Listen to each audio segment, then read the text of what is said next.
Well, welcome everyone. Welcome everyone to Leading with Empathy and Allyship, where we have deep, real conversations about how we can be more inclusive leaders in our workplaces and communities, and how we can really step up for each other as allies and advocates. I'm Melinda Briana Epler, the founder and CEO of Change Catalyst, where we build inclusive innovation through training, consulting, and events. So this is a safe space to learn, to build empathy for each other, and to understand tangible actions that we can all take to have in our workplaces, in our communities, for each other throughout our lives. We have a code of conduct, tcin.co/COC, but just generally be inclusive. Everybody is amazing here. So today we are speaking with Margenett Moore-Roberts about raising our children to be allies and advocates for social justice. Welcome, Margenett. So glad you're here. Oh, thank you. Thank you so much for having me. And thank you for creating this space. It's such an important conversation and really privileged to take a part of it and share this moment with everyone. So great to be here. Awesome. Awesome. I'm just going to dive into a couple of logistics and then we'll go into the topic. So sure. On screen, we have two ASL interpreters that will be tag teaming during our hour together. Our interpreters are sponsored by Interpreter Now, which is a deaf-owned company that has been an incredible partner since the beginning of this series. We also have sponsor App Dynamics, and we'll be sharing how to learn more about them in the chat. Really appreciate them. And this is being live captioned by Maggie at White Coat Captioning. So if you go down to the bottom of your screen, you can click close caption, and you can also change the width, the length of the subtitles, and view the whole transcript there as well. So please engage with us in the chat. Thank you, Stephanie, for kicking it off, introducing yourself. Please introduce yourselves, let us know where you're coming from, and please share your aha moments along the way. It's really helpful to know what's resonating, to know what questions you have, to know what's coming up for you. And we'll also spend some time in Q&A at the end. So just use the Q&A function at the bottom when you have specific questions you want us to make sure we address so we can find them easily. Awesome. All right. Well, please continue to introduce yourself as we get started here. So, Margenett, could you talk a little bit about your story, how you came to do the work you're doing now? Sure. So I started formally doing D&I when I was at Yahoo. If the truth be told, I started as soon as I got into formal environments, and certainly did quite a bit of diversity, equity, and inclusion when I was in college. I was a resident hall assistant. I was a hall director. I was on the student orientation committee, all the things, right? So really started talking about it years and years ago. But I guess on this current path, when I was at Yahoo, for about 6.5 years, I spent the majority of my time focused on video advertising. And sometime around 2015 to 2016, diversity and inclusion became quite a hot topic in tech. And as we started talking about it, and I started to frankly look up and look around, I realized that, I was that 2% number that you see for the percentage of Black employees at these big tech companies. I was within that number, and had been so busy focused on building this business and creating revenue for the company and a career for myself, frankly, that I just hadn't thought about it. I hadn't noticed since the days when I was in college. So fast forward during that time, about 2016, I started to become very active in an informal way as the co-chair of the Yahoo Black Network. Started to pay attention more to everything that was going on in the industry. I actually saw some friendly faces in your opening slide, folks that, Daisy, we were in committees together. We did a whole tech collaborative around D&I when I was there. But, once you start to look up and take note and realize that you're in a space where it's not very diverse or very inclusive, and you can contribute to it in any way, it's very hard for me anyway to turn away. So as I became more informally involved, Yahoo at the time did not have a global head of inclusion and diversity.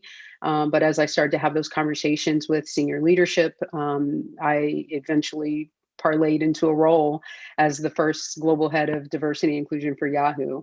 And I started doing it there. And, it was a really interesting endeavor, because what we learned, because I had been on the business side for so long, what I learned very quickly was that diversity, equity, inclusion is very much about business, right? We needed to grow audiences. We needed to, why weren't we attracting more people to the site? And that had everything to do with the reasons we weren't attracting more people to the company.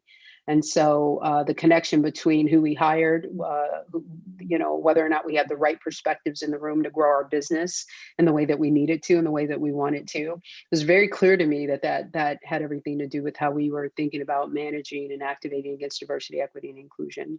And so, here I am. That was, over 5 years ago. And, I haven't looked back since. It's been one of the more gratifying paths of a varied career that I've had. Awesome. So how does that in that career, your career and the work that you do relate to our topic today? So we're talking about raising our children to be allies and advocates for social justice. And when I approached you and said, hey, what do you want to talk about? This was it. This was like your face lit up and this is it. Yeah. So how does this relate to your work? Yeah, it's a great question. The last year for all of us who have been paying attention to this work has been quite active and in a lot of ways very inspiring. This is the sort of engagement that we worked 5 years ago. The type of engagement we have on diversity, equity, inclusion was unheard of. The majority of your job was really about convincing people that we needed to pay attention to this and really, activating the masses. And now, thankfully, we're in a different place where we sort of have an unprecedented amount of engagement across the board. But over the last year, one of the things that occurred to me when, immediately following the murder of George Floyd. But for me, the other moment that was quite impactful was Amy Cooper in the park, right? And all of the things that we're seeing now around sort of everyday occurrences of racism.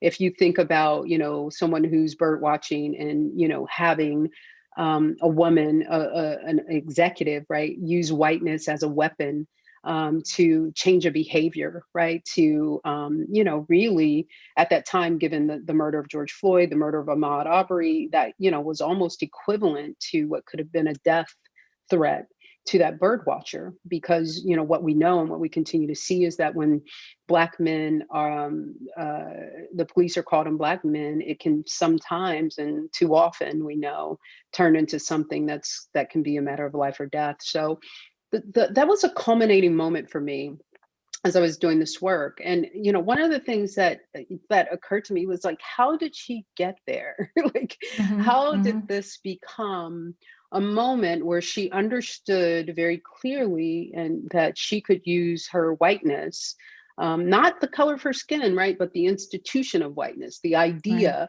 that she knew the power and the privilege, that she knew that as a white woman, if she claimed a Black man was trying to harm her in the middle of a park in New York City, that could change an outcome. And so I started to think about that. And I started to hear from people during that time, a lot of my white coworkers, a lot of the people that I was, partnering with, collaborating with, consulting with, all of those things. Some people were just surprised.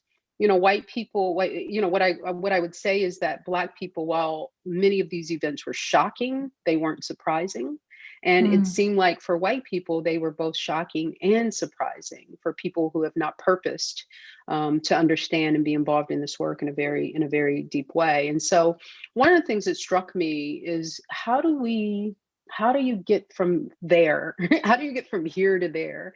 And I started to think about all of the times when, as a Black woman, like when you look up and the way you interpret the world and how lovely and light it must be to not have that burden to interpret the world in that way, or to have to think about that, whether you're a college student sleeping on the sofa, whether you're an 8-year-old selling water on the street, or a family barbecuing in a park, or a man trying to deliver furniture, or a man trying to go home.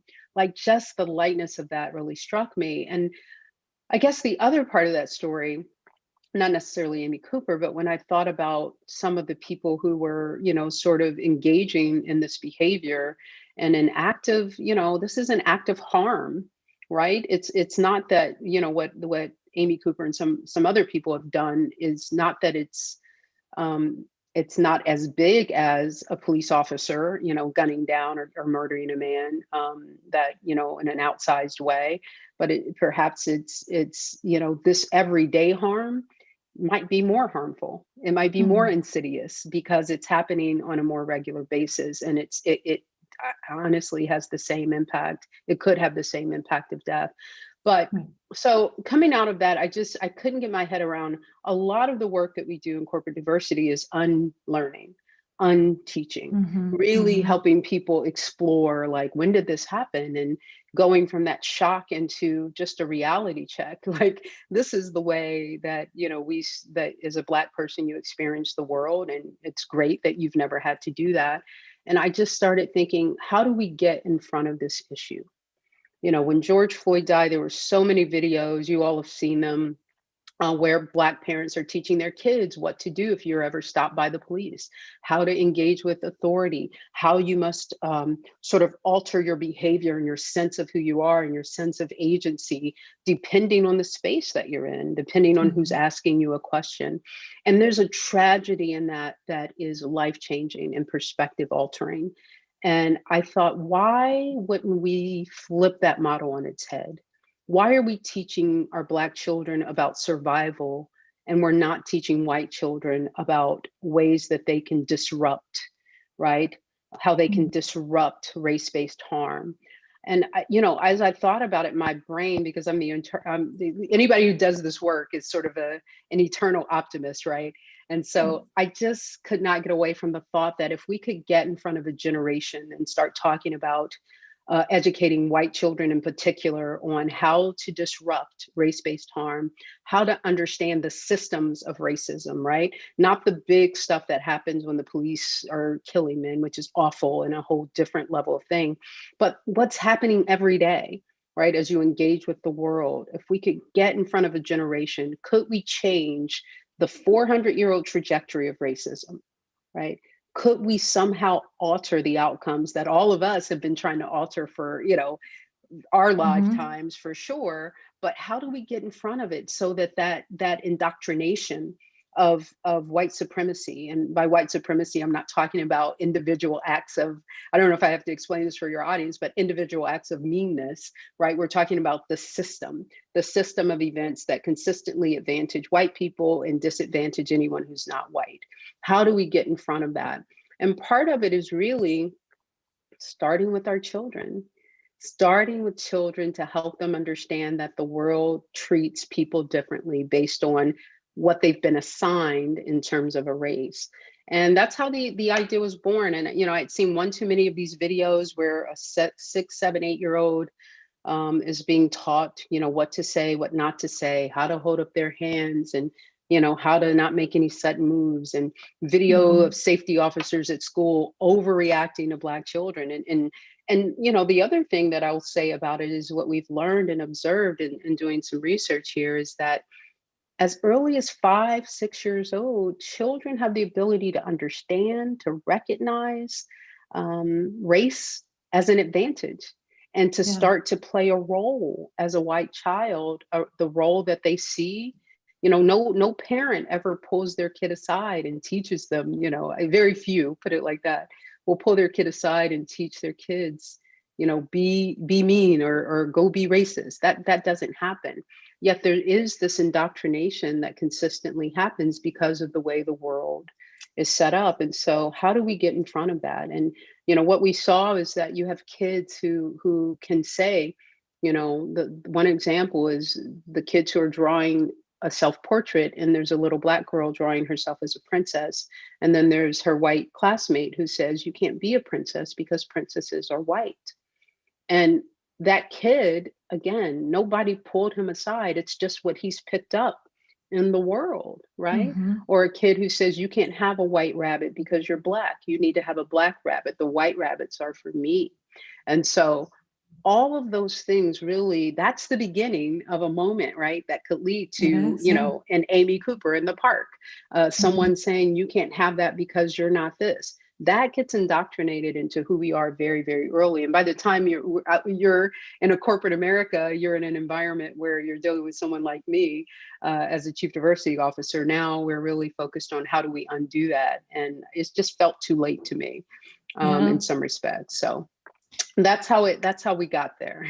Awesome, awesome. And there was a lot there. There's a lot to kind of dive into bits and pieces of what you already talked about, Sue.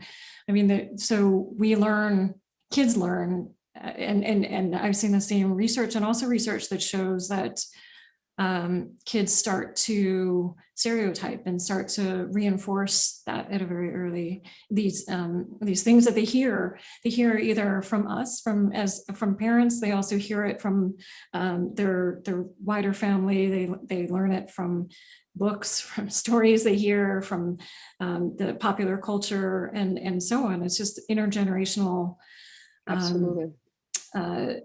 information that is passed on, and until we interrupt it, it just keeps going. I mean, we have to interrupt it.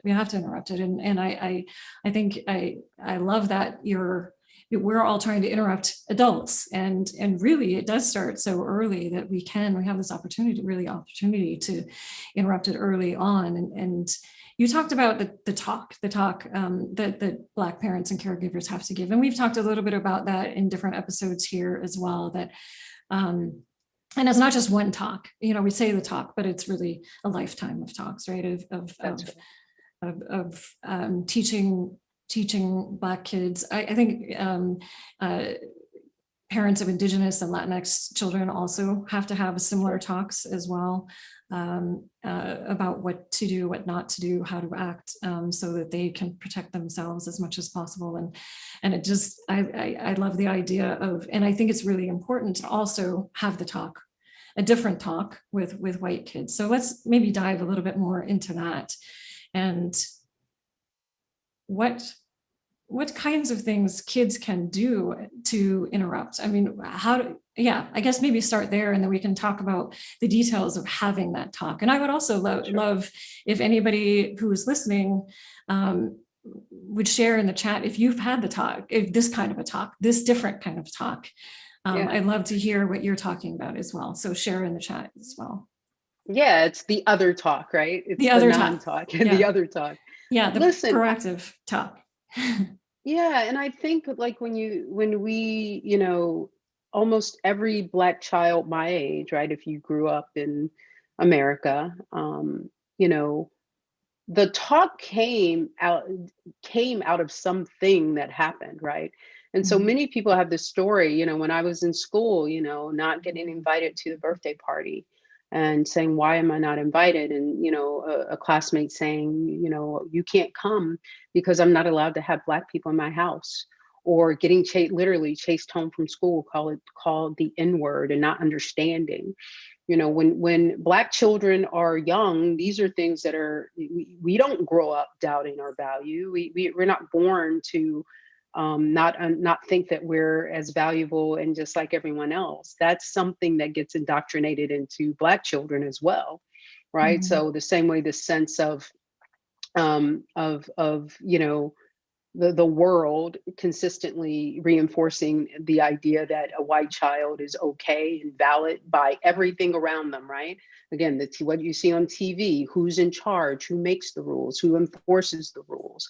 Everything you see validates who you are as a white child, as a white person in this society. The opposite is true for people who are not white, right? So as a parent, the talk becomes not only about survival, of self, survival of the body, protecting you from harm. Once you're older, protecting you from police and other people in authority who might want to cause you harm.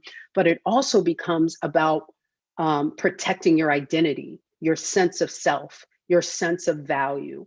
And so when you talk about intervention for your children as a Black parent, one of the things that you're doing is saying, the world is not in charge of what you believe about yourself. The value of who you are is not determined by the world. And so there's a whole other level of intervention that we're doing in addition to preparing our children to stay alive and to survive, what can be a harmful society, a harmful environment for people, children and people who are not white. So we're teaching that on one hand. On the other hand, you got the whole other job of saying, this is where you find your value, right? And so these interventions have to happen on both levels to come out with a whole child who thinks highly of themselves, who understands their world.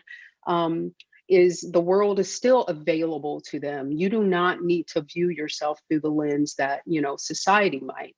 And so I think that talk is ongoing. It happens in age appropriate ways. I can certainly think about when I was 5, the conversation was very different than when I was 7, than when I was 14, than when I was 18. I can remember applying to an all predominantly white college, and trying to figure out what dorm, who I was going to roommate with. It was a whole different conversation. So these conversations happen throughout your lifetime. And unfortunately, they're reinforced by things that are happening in society. So when I was in college, it was Rodney King, right? It wasn't Trayvon Martin. It wasn't George Floyd. It wasn't Ahmaud Arbery or Breonna Taylor. It was very, very, very visible, all about Rodney King. And so my reckoning with race, it wasn't like when I went to college, it stopped, it continued. And then it went on when I got a job in corporate America, and on and on and on. And so the reverse of that is true for white children, right? So when you're born into a society that's designated, that's decided that to be white is to have an advantage and not necessarily be aware of that advantage. It's like the fish, right, that's in water. And my favorite story is the turtle who says to the fish, "How's the water?" And the fish goes, "What water? What is this water you speak of?" Right? And so as a young white child, you may not be aware of that. It's not designed for you to be aware because you've been born into a system. So I think our opportunity is to make that visible to children in an age appropriate way. We have to help children understand that this world, this society has been designed deliberately, right? This is not an accident in so many ways to advantage one group of people while disadvantaging other. In this case, people who have been deemed or have been assigned the identity of a person who is white. And that process, right? If you are not teaching your kids about racism, I guarantee you they're learning it from somewhere. And so I love the way you put it, Melinda. It's all about interventions at age appropriate moments within a child's development, right? Children have every capacity to understand fairness. They have every capacity to understand right from wrong because of what you've taught them. What we haven't said enough, what we haven't actively helped children understand is that a lot of times that sense of right or wrong is different depending on your race, depending on how society has dictated your race. And so we have to help our children understand those differences as a starting point and then continue to educate them as we go. So hopefully thank you. Yeah, that's great. We had a couple of comments here in the chat that I think are great. Thank you, Brian and Stephanie, for sharing. Brian said we had this talk after George Floyd's death as we live in Minneapolis, and took all 3 of our girls down to honor his life and have a diversity and race discussion. And then Stephanie says, "I'm white with 2 white teenage sons. We regularly discuss white privilege and what they can do to change, lend their voices to others, recognize what privilege means in reality." So yeah, super important. Yeah. And there's no way in this conversation we could get to all of the different kinds of interventions at different ages, but fairness, yes, definitely is one piece of that, and really recognizing when things aren't fair. And then I think the other piece is there something they can do about it? Is there something they can say about it in that moment? I think so. I mean, there's a lot. The hardest part of this work, and again, your audience may be very aware, is making the invisible, right, visible. Part of the whole, challenge of white supremacy is the structure of advantage versus disadvantage, is that we've had it for so long that it's been conflated as what is the norm. And so for so many times we don't question it. right? If you're born into it, it's just the way it is. There's nothing to question. There's simply going along. And so I think the challenge for parents or anyone who loves a child who's white is to begin to help them understand and see what would otherwise be invisible if you're not looking for it. And this is not about making children paranoid. It's not about, it's not about traumatizing them, because these things are traumatic. But it is about starting to talk about these things in a way that is full and gives a complete picture, and not just an abbreviated or a portion of the story when you think about when we talk about race in this country. And a lot of times we only talk about it in the context of the big things, right? So these tragedies that happen, but the opportunity, it happens sooner. So when you see something with your children, when they're able to ascertain, it's what you put in front of them, right? If they're only watching the Disney movies with the white princesses, then they're going to conclude that princesses are white, right? If they only read books with heroes who look a certain way, their world is defined by what we put in front of them, by what they experience every day. And hopefully they're not only being exposed to people who are different than them when there's a tragedy, when they see it on the news. That indoctrination, if you don't intervene, that indoctrination starts as soon as they're able to discern difference. And that happens, believe it or not, way before they're 5 years old in kindergarten. But if you're not disrupting it, once they get into school, it will be reinforced, right? Who gets sent to the principal's office? Who doesn't? Who gets to come back faster? Who gets picked to pass out the papers, right? All of these things. So you're trying to create an environment for your child. Hopefully you're talking to your teachers as well. Anyone who has an influence, a consistent influence on your child, what you really want to do is make sure that we're telling full narratives, full stories about who children are and the way that power and authority and all of these things work in our society, to give them a sense of fairness and a sense of where they sit in the world. Yeah. I mean, I think of my aha moments, and they were early adult life, and then again later in adult life. And imagine if I had had those aha moments when I was 5, when I was 7, when I was 10, what a difference it could have made. I think the other piece of it is recognizing what they're learning in school. Because we Rachel touched on this a bit when in our Black History Month. Rachel Williams talked about this a bit in our Black History Month episode. She said that, yes, exactly, Stephanie, or what they're not learning in schools is that those history books, were written a long time ago and were written from a specific point of view. History is written from a specific point of view, and it's left lot of perspectives, voices, history out, stories out. And so get involved in understanding what they are learning, and at the very least kind of fill that gap. And I think you can also have the opportunity to advocate for change in the school as well. But this, when you're helping children to learn the full history from different perspectives, and that can make a huge difference in helping them recognize also when unfairness happens and why that might be happening as well. That's right. And here's an amazing point. I saw a child whose parent was explaining, in the history books, it says Black people were slaves. The end, right? There's no. And then we ended it, and everything is new chapter, right? And then all of a sudden, we're in the 60s, civil rights, and there's a unintentional, perhaps, or perhaps not, I'm being generous. There's an association that, every time you see people of color, it's always aligned to some movement or some protest or some level of strife, right? We're not showing the joy. We're not showing what people created. So a lot of it is absolutely that balance that we have to find, and we have to fill in those gaps, because that's the indoctrination. And if we're not careful, the other thing I'll say, and this isn't about fear, this is, about truth. I think we've seen that there is a counter movement happening. Right? When we say, if you're not teaching your kids about race, who is? There are people out there who want to continue to sort of perpetuate these ideas that white people are superior, that white people are deserving of more, that advantage is imaginary.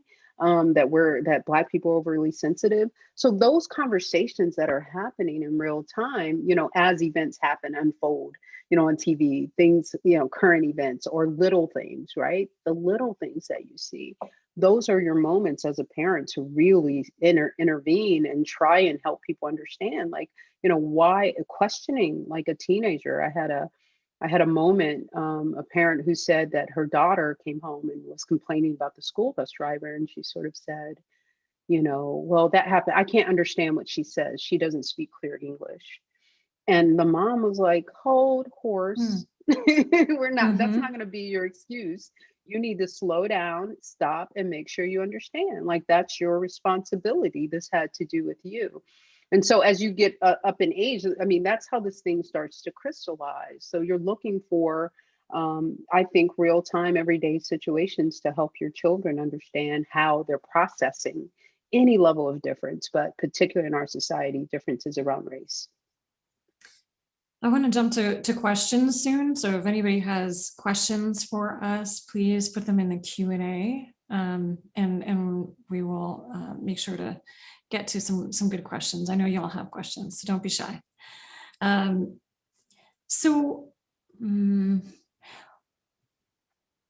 What would you say about you kind of touched on it a bit, but I know that these are hugely uncomfortable conversations. And maybe we can talk through, how do you get past the discomfort as a parent? How do you learn about what to say? How do you kind of move into these conversations and really have them in a way that you feel like you're doing the right thing and saying the right things? That's a great question. I'm a mom. I have a 12-year-old. I don't want her to learn about sex from the internet or a 14-year-old classmate. And so when she, even if she's not asking, I have signs that there's some curiosity here happening. And so my choice as a parent, right, as uncomfortable as that makes me, this conversation, I'm like, please don't ask, in my head, right? Don't ask. Oh, what, don't ask, please. And definitely don't ask me what I did, when I was 12, please. And, it's an act of love. I don't want her learning about something so important from someone that may not have her best interest at heart, from something that's unfiltered on the internet, from the way that, women are portrayed on TV, from all of the inputs that will help her create an opinion, a point of view about what sex is, what it is, and what it shouldn't be. I will not leave that to chance. I think that parents, as uncomfortable as it is, it really, this becomes one of those conversations that you have to have. You have to talk to your children about drugs. You have to talk, you don't want your kid experimenting, with drugs or learning about drugs in a way that's going to result in harm for them. And I guess what I would say about this conversation in particular, as we saw last year after, during the Black Lives Matter protests, and as we've seen, 2016, and, you can just go back, Rodney King, as I talked about.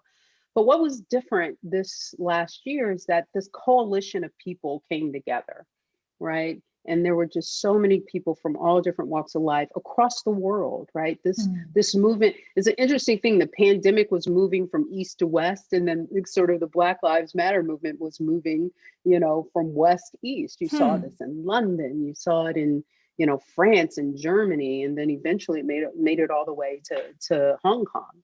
And so this idea that so many people are having these conversations is really, really exciting. And it's something that we want people to continue to do.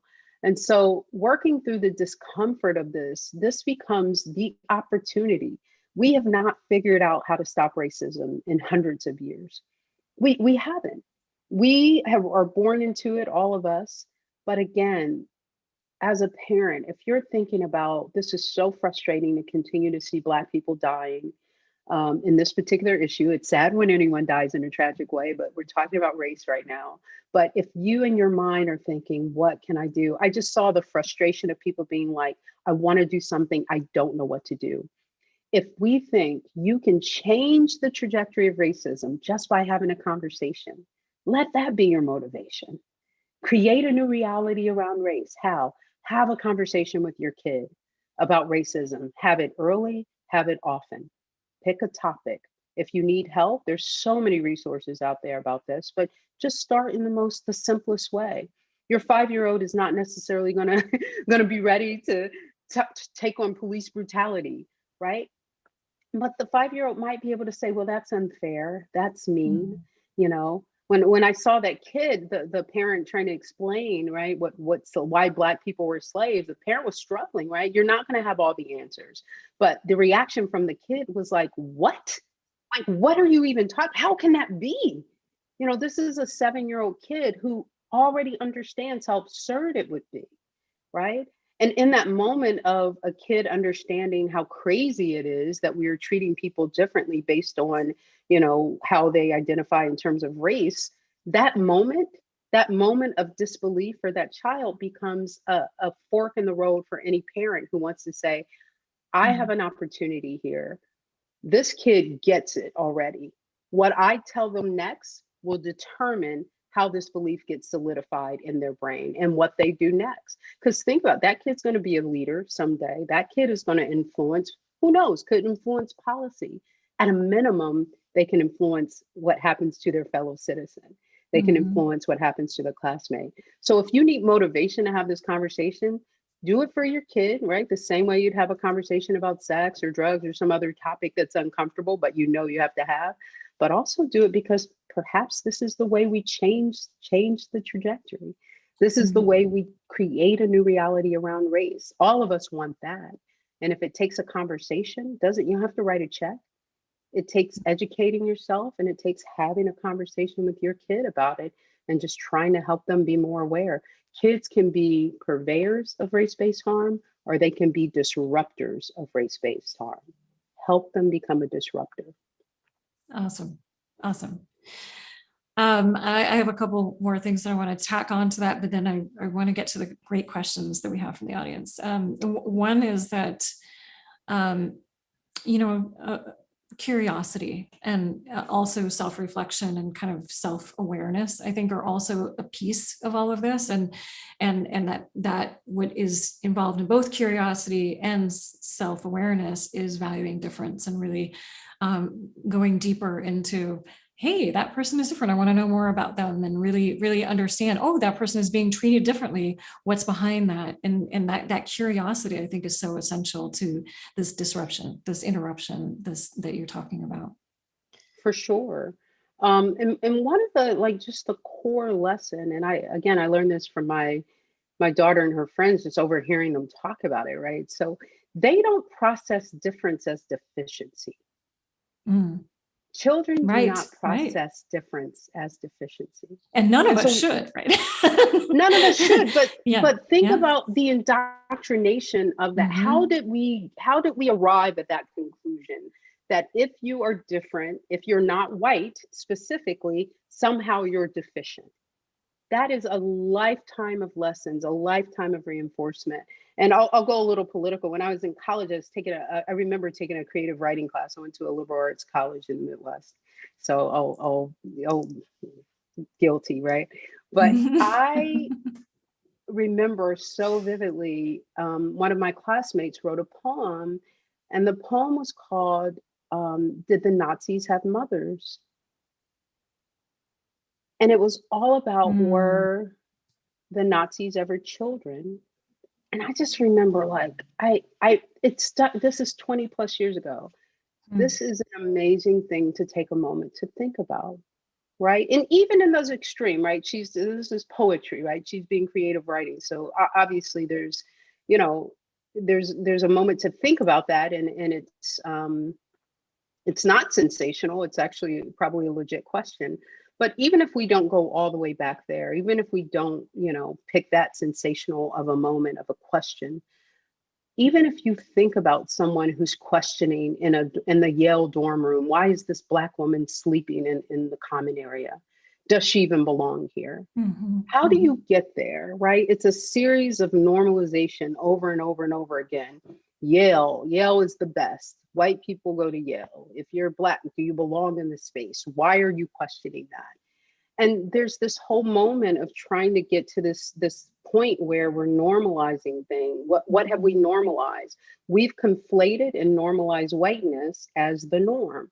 So anything that deviates from whiteness feels like it's other. It gets dehumanized. It gets tagged as deficient or as not as good as.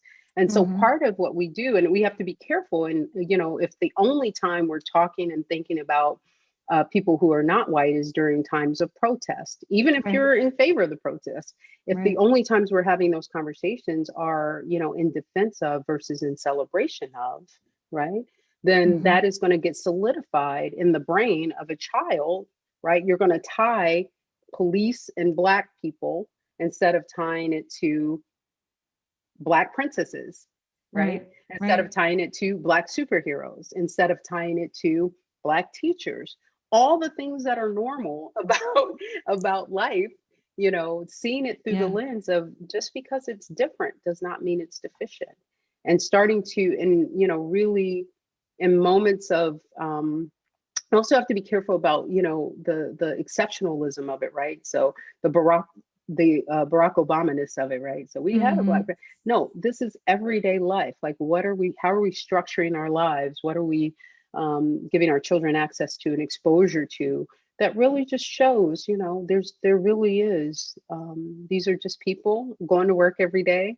These are just people who love their families. These are children, right, who want to believe in themselves and have a limitless sense of who they are and what they can do in life, right? That is the challenge of any parent.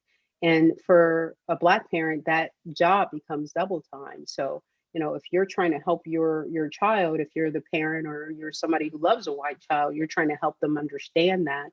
You give them both perspectives, right? These two things can happen. It might be different. The path is slightly different because this is the challenge. Here's what you can do. When you see someone being treated unfairly, age appropriate, keep it in mind. We're not asking anyone to put their child in a uncomfortable, in a traumatizing position, but we do think that we have to teach children early about allyship and what their role can be. And that's sometimes simply to say, hey, that's not fair, or to question a parent, like when you hear something, this little kid, I'll never forget it, just really struck me when his father said, Black people used to be slaves. The kid said, well, how come they didn't go to jail? And the father said, well, because slavery was legal. And the kid's like, what are you even talking about? Sit down and explain this to me. And so as an adult, what's the absurdity? We lose sight of the absurdity of that, right? Because we've accepted it as just the way it is. But as children, they get it. They understand it's ridiculous. This is appalling. How can this be? Why did you let it happen, Dad? This poor father is like, I wasn't there, but the kid is like, and I want answers. So we have to embrace those moments because they are there. And instead of trying to normalize that moment and say, that's just the way it is, that's the way it used to be, that answer will dictate what a child believes the next time they see a Black person in pain. Even if you don't say that's the way it still is, that idea that it wasn't ridiculous, that it was the law, so somehow because it was the law, it was okay. That moment of normalizing that thing that the kid already knows is ridiculous, that's the moment that a parent has to help a kid become an ally. Yeah, and also, we don't all have it all figured out, and it's okay to share that journey as well with your kids. And actually, you share that journey with your kids, and you enroll them in helping you identify when you have microaggressions. Preteens, teenagers, they are very good at saying, Mom, Dad, you said this, that's not okay. I want to get to, Yuka said something that I think is a part of this conversation here that we were just having, which is, what are some ways to embrace asset framing language around being BIPOC versus deficit framing? So what do you share about celebrating? It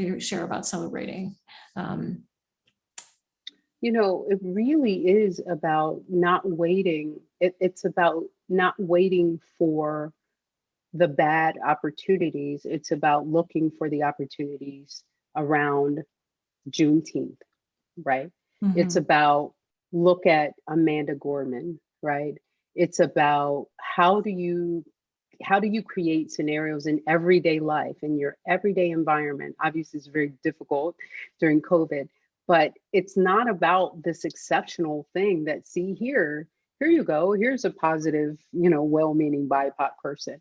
It's not that. It's a much more subtle exercise, right? Because what we're trying to help people understand is that, white supremacy and the structure, the construct, again, not individual acts of meanness, but the construct, the rules and all the things that work together, that exists every day.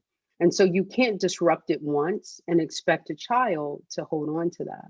So it's all in the little things that you do. It's where you shop. It's what books you read. It's what movies you watch together. It's how you respond to those movies, right? So this idea that you no more than you go through life trying to sort of, I think, asset frame, the acts of white people. You're not trying to do that. What you're trying to do is create some normalcy, right? Create some normalcy around regular, everyday Black people doing the things that we do, going to work every day and helping people understand when something is framed and sensationalized, why it might be framed in that way. And so I think that's the biggest, I'm so glad that that question came up, because that's our biggest challenge. These are not single conversations. It's not a one and done.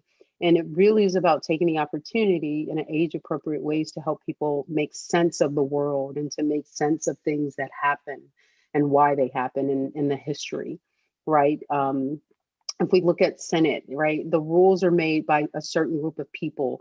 That group of people consistently sets up rules that advantage the groups that they belong to. We need to balance that out. How would we balance that out? If a kid is saying you like blue shoes, or everybody with blue shoes gets an advantage, how fair would that be? A kid can understand, well, that's not fair. Those are the moments that we're really trying to bring out for children, to help them get this sense of, it's ridiculous to make a rule based on shoes, right? And so what you want to do is create an environment where your child has access, normal, everyday exposure and experiences to BIPOC people doing all the things that white people do every day. Go to work, celebrate birthdays, try and get their kids in college, try and create systems of, equal for, you should talk about, the extra step it takes, sometimes to overcome, Black, I was going to say, to overcome, to deal when you don't have white privilege on your side, right? So there are extra steps that, you have to take. So it really is about normalizing and understanding of why things are different. And frankly, acknowledging that they are in fact different, that there are in fact advantages for people who are considered white in this society and disadvantages for people who are not. And it's not just a thing in our head, it's in the laws, it's in the rules, it's in the guidelines, it's in the history. And those are the things that parents can help their kids understand. So we have two questions that are remarkably similar from Kimberly and Andrew around, do you have thoughts about how to instigate the changes in curriculum at schools and districts? The textbooks and testing practices are so embedded and entangled. That's a separate and important note. And then that's from Kimberly, and Andrew asks, how do we accelerate the trend to more formally by lobbying to fund the design of age appropriate content into school curriculums nationally? So this kind of idea of how do we, as parents, as caregivers, as people that care about education and changing that, what can we do? Oh, absolutely. It's a great question. A couple of things, and I wish I had the stats, but Ibram Kendi looked at this recently. I think it was a story on CBS, and a lot of the textbooks to this day, I'm talking about textbooks published in the last 5 years, are still silent on issues of discrimination and racism, and are not telling the full story. There are pictures of slaves, people who were enslaved, right? We can even change the language. Not Black people were slaves, but Black people were enslaved, right? So let's put the emphasis where it should be, right? So those books are still in publication. So part of it, you can absolutely begin to lobby with your school districts and your politicians and try and get some changes in those books. That's a longer term scenario, but it's worth the fight, because to this Absolutely. day, it continues to be the source of misinformation and the source of a lack of understanding about these issues. Because once it's in the books, we tell our kids to believe everything they learned in school, right? So they believe that too. If it's not there, did it really happen? So that's an important component, and we should absolutely activate around that. But in the short term, there are ways to supplement the curriculum, right? When we start to think about, in our school, we bring in special speakers. We ask the teachers to supplement. This is a systemic change, right? Teachers have to have a curriculum that addresses more than just the dominant group. And they have to have rules about how much of my curriculum is focused on this group of people, how much is on that. How do even the history teachers, how do we talk about history in a more robust and complete way? How do we say what the book left out, right? We can know the book left this out. Why do you think they left that out? That becomes a chapter of the conversation.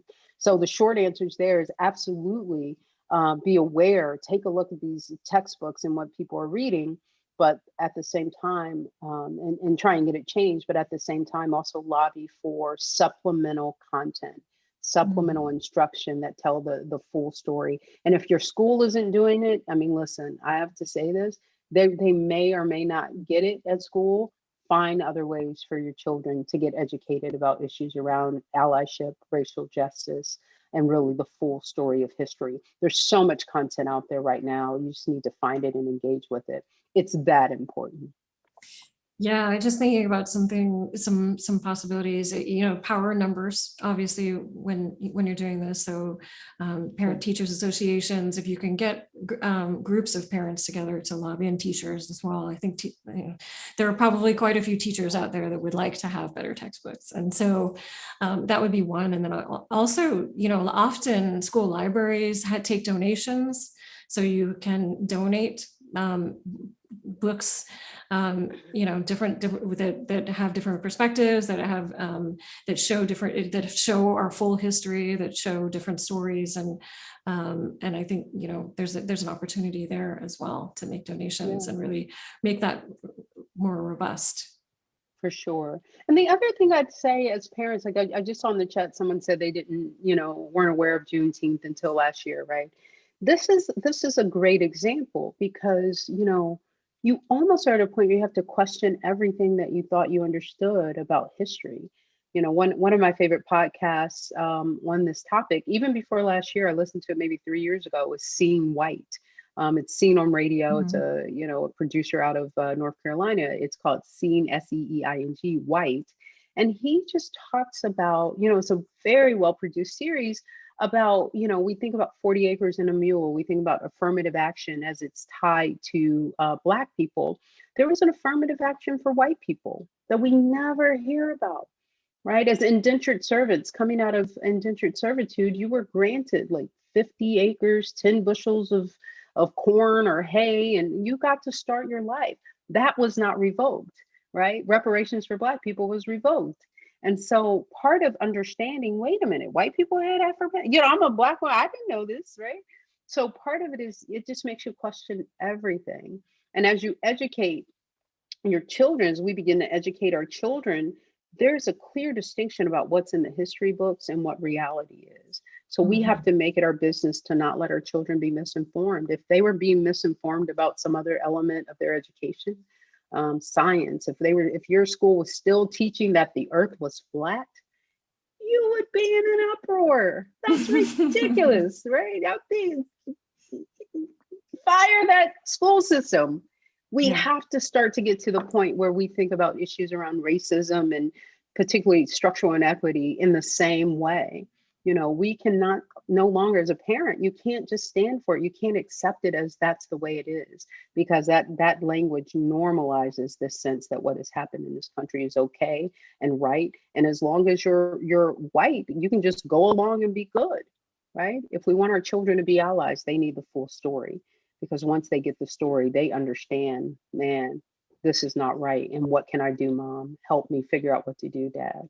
And that's really what we want to drive toward. Yeah.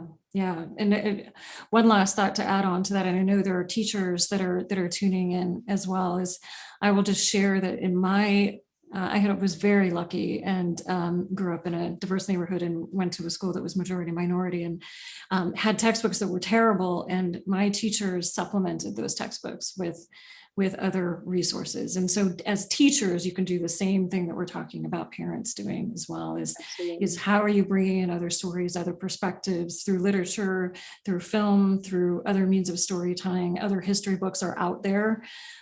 So there are other ways that you can bring this into the classroom as well, even if you can't get better history books.